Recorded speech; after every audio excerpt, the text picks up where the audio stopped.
Enseguida, Fernando Sierra, gerente global de proyectos de mercadotecnia de Sumitomo Heavy Industries y profesor del Departamento de Mercadotecnia e Inteligencia de Negocios de GADE Business School, nos hablará del impacto de la transformación digital en la reinvención de los negocios, así como de su interacción con las nuevas tecnologías y con la empresa para la creación de valor, mejora de la experiencia del cliente y el aumento de competitividad en las organizaciones.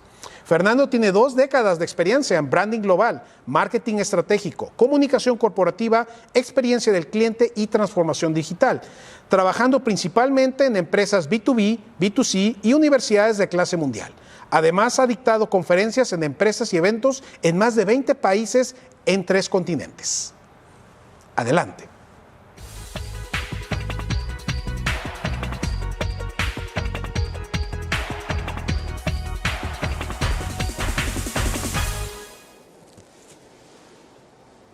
Bienvenidos a todos, mi nombre es Fernando Sierra y les quiero dar la bienvenida para hablar de transformación digital. En estos momentos estaremos haciendo un enfoque más en la parte de la reinvención de los negocios. ¿Y por qué es importante esto? Porque a final de cuentas, cuando hablamos de transformación digital, estamos hablando de estrategia. Y a final de cuentas, hay una frase que a mí me ha marcado mucho de Sun Tzu, del arte de la guerra, en donde se menciona que una estrategia sin tácticas es el camino más lento a la victoria. Sin embargo, si tenemos tácticas sin una estrategia, es un camino a una derrota segura.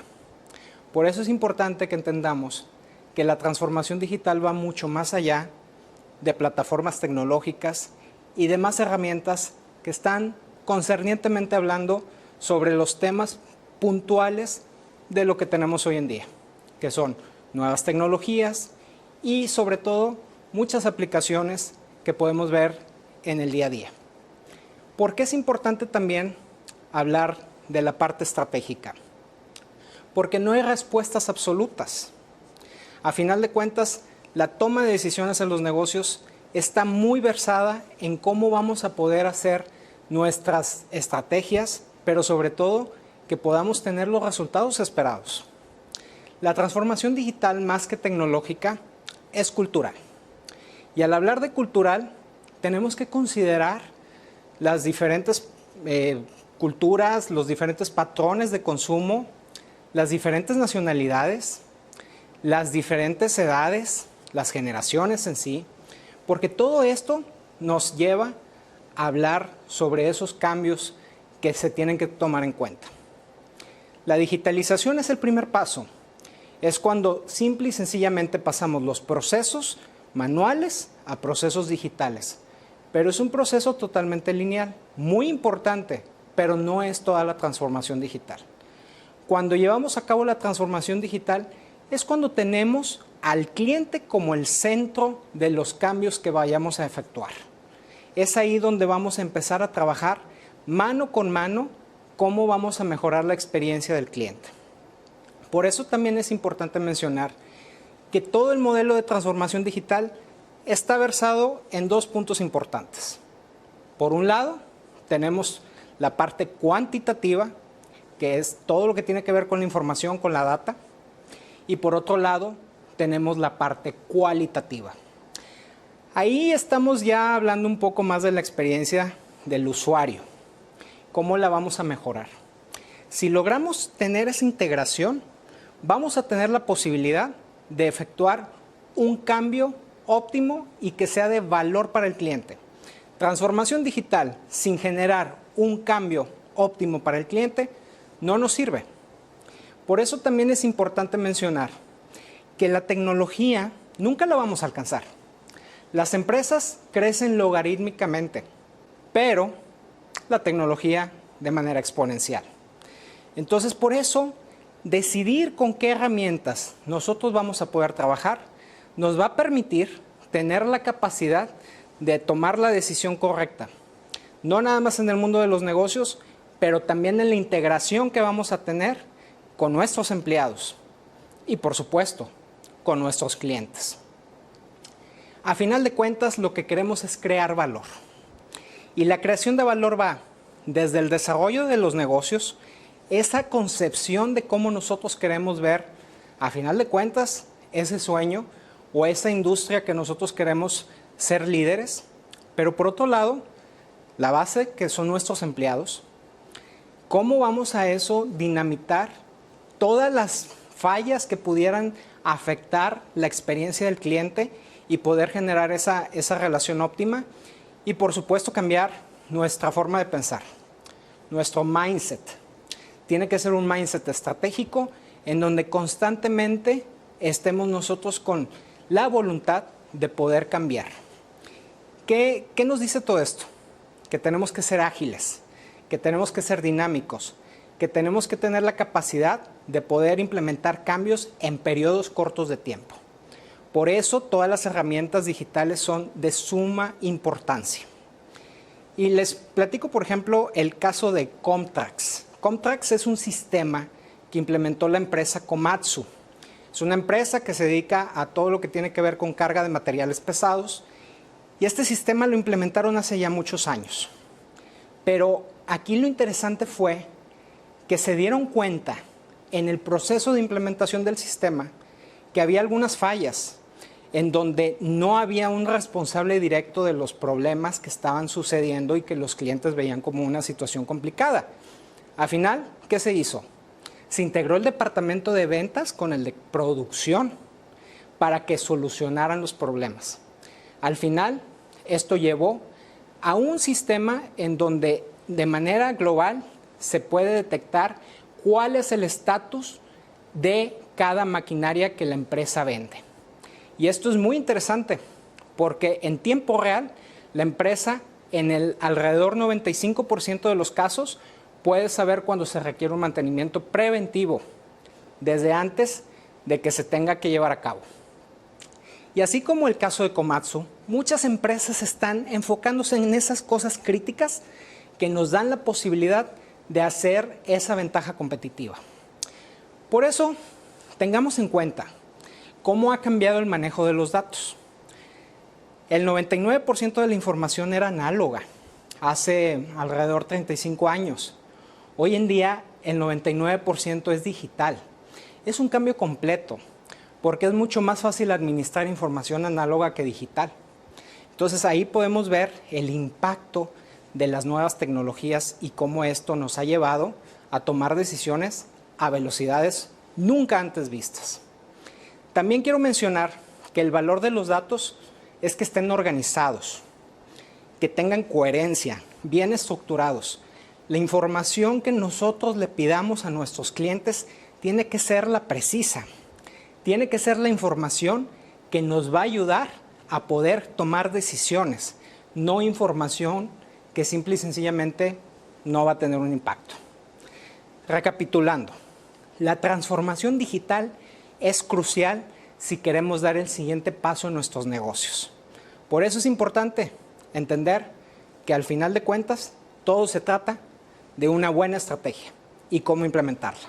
Ya una vez que estamos inmersos en todos los procesos estratégicos de transformación digital, viene lo más interesante. ¿Cómo va a impactar al cliente, a la experiencia del cliente? Y esto es algo que tenemos que darle la relevancia y la importancia que debe de tener. ¿Por qué? Porque hay un ciclo en donde el cliente tiene la primera aproximación con una empresa, pero a final de cuentas, lo más importante es que llegue a la recomendación. Y esto es porque la experiencia es satisfactoria. Hay 4 etapas que a mí me gustaría mencionar de cómo es esa aproximación del cliente. Hay algo que conocemos como el momento cero de la verdad. Y el momento cero de la verdad está muy enfocado en toda la parte de investigación digital, la parte que es fuera de todo el proceso tangible, que hoy en día muchas de las transacciones ya son digitales, pero un proceso de investigación donde tenemos que, a final de cuentas, dar la posibilidad que el cliente nos encuentre de una manera fácil y que sea fácil de navegar nuestro equipo, nuestra plataforma, todo lo que de alguna u otra manera necesitamos tener en consideración. Luego viene el primer momento de la verdad, Cuando el cliente ya tiene la oportunidad de estar palpando el producto, todavía no lo compra. Eso ya es en el segundo momento de la verdad que hace la transacción. Y esto no acaba aquí, porque hay una última etapa, que es el tercer momento de la verdad, en donde el cliente, si tiene una buena experiencia, hace una recomendación. De manera digital, boca en boca, pero es un proceso muy interesante, porque es ahí donde nos damos cuenta si la experiencia fue la correcta. También hay algo que tenemos que entender. Muchas veces hacemos los diseños y los patrones en función de nuestros gustos y de nuestras preferencias. Pero hay una parte muy importante que es la de la experiencia del usuario, user experience, en donde lo que necesitamos ver realmente es qué le va a servir al cliente, al usuario. En esta parte, nosotros tenemos que considerar todas las diferentes variables, patrones de consumo, patrones de comportamiento, todo lo que tiene que ver en general con esto. ¿Por qué? Porque si no, entonces el cliente no va a sentir que le estamos resolviendo su necesidad. Por otro lado, hay factores bien interesantes que tienen que ver un poco con la parte de neuromarketing, en donde ya estamos hablando de la integración de neurociencia con marketing, para poder entender mejor al cliente. Porque una simple encuesta a veces no es suficiente. Entonces, estamos hablando hasta de la relevancia de los colores. Por ejemplo, para tomar decisiones, está comprobado, en base a muchos estudios de neuromarketing, que el color azul es el preferido para hombres y mujeres. Es un dato interesante. Pero por otro lado, el color menos favorito en el caso de las mujeres es el naranja y en el caso de los hombres el café. Entonces esto nos permite también entender de alguna u otra manera cómo poder tener un acercamiento óptimo cuando estamos hablando de un tema de colores, que a final de cuentas es de los principales puntos que se tienen que considerar en la implementación de una marca, de una campaña y de una estrategia de mercadeo. Por ejemplo, Frito-Lay, esta división del grupo PepsiCo, hizo un análisis porque veía que las ventas de sus productos no estaban del todo en los niveles que ellos buscaban. Y se dieron cuenta que las bolsas eran muy brillosas y de colores muy llamativos y eso estaba ahuyentando al público femenino. En base a estudios de neuromarketing, se dieron cuenta que necesitaban sacar una línea que fuera más orgánica y que pudiera tener esa empatía con este mercado tan importante. Lo llevaron a cabo y les funcionó. Pero este tipo de estrategias nos dice lo complejo que es la mente humana y cómo debemos de tomar diferentes conceptos para poder hacer una estrategia. También podemos hablar de cómo a veces las empresas cometemos el error de canibalizar el mercado. Esto significa que tenemos ofertas muy similares para públicos muy similares en donde nosotros mismos estamos compitiendo con nosotros mismos. Cuando el mercado no entiende exactamente el mensaje que le queremos nosotros transmitir, es un problema serio. Por eso hay que tratar de estratificar los productos, los servicios, de una manera clara, que el cliente lo pueda entender. Esto es un paso adelante también en mejorar la experiencia del usuario. Tenemos también casos muy innovadores, como el caso de KFC en Japón, que alrededor de mediados de los años 70, del milenio pasado, del siglo pasado, se dieron cuenta de que podían ellos incrementar sus ventas posicionando la festividad de la Navidad, que era algo que no se festejaba en Japón. Entonces, con este tipo de estrategias se dieron cuenta que podían aumentar sus ventas.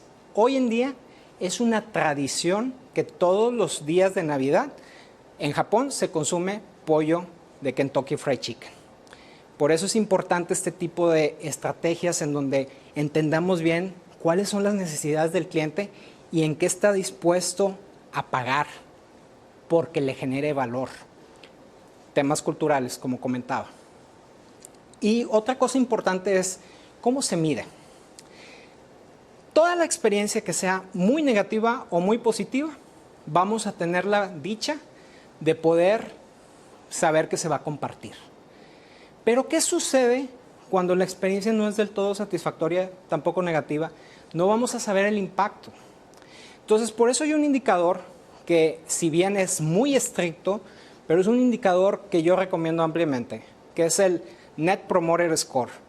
Este indicador, el NPS, es un indicador donde nos permite poder analizar de una manera clara y eficaz cuál es la percepción real de los clientes. Se hace una ecuación muy simple del porcentaje de promotores menos el porcentaje de detractores y se saca un índice.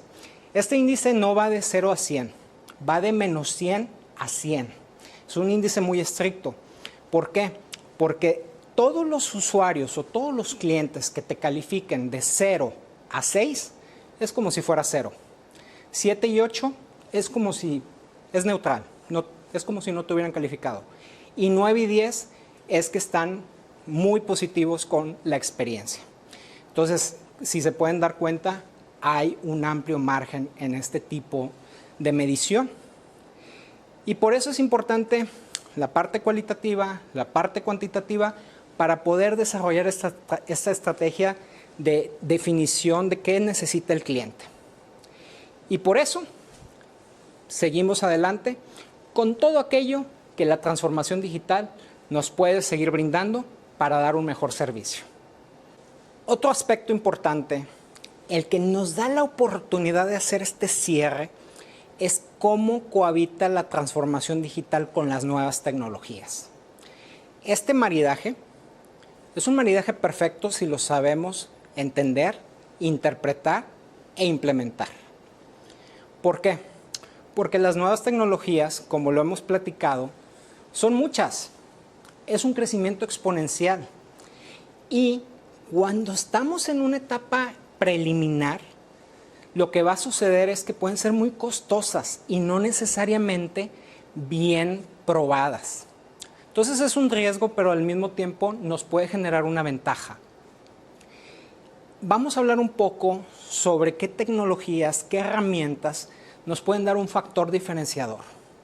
Empezamos, por ejemplo, con la parte de realidad virtual.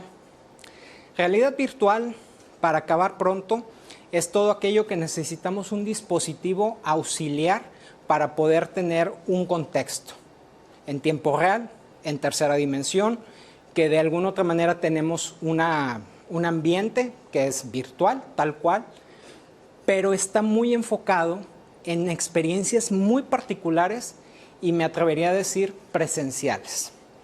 Por ejemplo, la empresa Lowe's, una empresa de venta de retailing, ellos hicieron un experimento de generar una especie de laboratorio de innovación en donde invitaban a sus clientes para utilizar unas gafas de realidad virtual y poder de alguna otra manera interactuar y ver qué tipo de productos podrían tener un impacto o podrían ser de, vamos a llamarle, utilidad para ellos.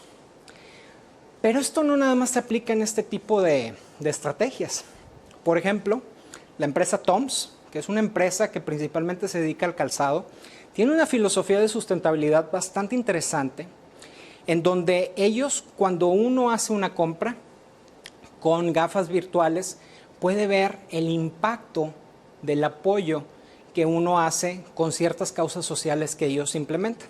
Por ejemplo, si uno compra un par de calzado, también ellos entregan a niños necesitados un par de zapatos. Entonces, este tipo de estrategias van muy de la mano con esa experiencia que el cliente quiere ver que se hace, a veces también por parte de las empresas.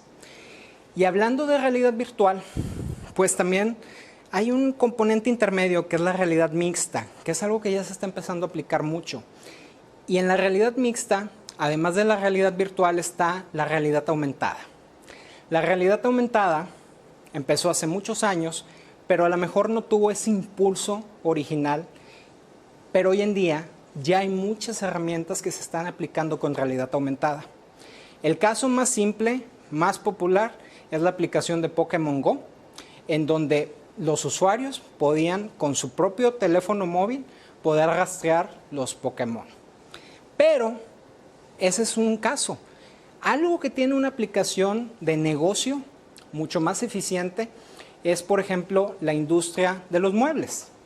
El tema de las dimensiones de los espacios es un poco complejo. Entonces, con realidad aumentada, con un dispositivo sin necesidad de un lente particular, sino con un mismo teléfono celular, un smartphone, se puede hacer esa dimensión. Y eso ayuda mucho también para hacer esos negocios más sencillos. Entonces, como podemos ver, hay ciertas industrias que hay cierto tipo de herramientas que ayudan más que otras. Es importante también mencionar cómo hay dinámicas de negocio versadas en este tipo de tecnologías. Por ejemplo, hay un aparato que es una especie de espejo, una pantalla que se llama Miro, que lo compró la empresa Lululemon, en donde se puede hacer ejercicio y tener esa interacción con entrenadores de manera prácticamente en tiempo real. Entonces, y eso se instala en una casa y tiene este tipo de particularidad. Entonces, por eso es interesante ver las tecnologías y cómo las podemos aplicar. Podemos hablar también de un fenómeno muy interesante que podemos determinar como los digital twins, estos gemelos digitales. Cuando estamos hablando de los digital twins, estamos hablando de estrategias muy puntuales en donde se replica 100% igual, pero de manera digital, maquinaria, equipo, automóviles, cualquier tipo de producto que sea muy complejo. Y en una primera fase, todo lo que tiene que ver con estos gemelos digitales puede servir para entender todas las piezas que componen un producto, puede ser una turbina o un coche. Pero no nos quedemos ahí, porque con el tiempo, empresas como Maserati han estado trabajando de la mano con empresas como Siemens para desarrollar plataformas en donde, ¿por qué no?, el propio coche pueda decir, esta pieza está fallando, hay que cambiarla, necesita un mantenimiento, le queda tanto tiempo de vida y cuestiones de ese tipo. Entonces, la tecnología va avanzando mucho esa parte. Cuando todo esto se logre concretar, lo que vamos a ver es que va a haber líderes en el mercado, pero también va a haber empresas que se queden atrás. Lo mismo pasa con los coches de manejo autónomo, con los self-driving cars. Este tipo de tecnología también está en experimentación, muchas empresas ya lo están trabajando y va a ayudar mucho, sobre todo en todo el sector logístico. Entonces, si se dan cuenta, repetimos, podemos ver diferentes aplicaciones para industrias muy particulares y esto va a revolucionar el mercado. Quiero mencionar también que esto no se limita solamente a este tipo de transacciones, porque también podemos hablar de blockchain. Y cuando hablamos de blockchain, no es nada más criptomonedas. También podemos hablar de contratos legales y de muchas otras aplicaciones que van a permitir tener todo este andamiaje de poder estructurar la información lo mejor posible con la pauta de tenerlo digital. En tiempo real, sin límite de tiempo y sobre todo, muy importante, sin tener cuellos de botella administrativos. Todo este ecosistema nos engloba todo lo referente a la transformación digital, en donde empezamos por la parte de estrategia. Vemos cómo impacta al cliente y al mismo tiempo analizamos e interpretamos la información que tenemos para poder generar el mayor valor posible con las herramientas precisas, las herramientas puntuales que nos van a llevar a brindar una mejor experiencia. Espero que esta sesión les haya sido de mucha utilidad y les reitero que la transformación digital es un proceso dinámico y en donde las decisiones se tienen que tomar con una agilidad que nos permitan realizar los cambios para maximizar los resultados. Muchas gracias a todos. Les reitero, mi nombre es Fernando Sierra y no me queda más que desearles lo mejor. Que tengan un excelente día.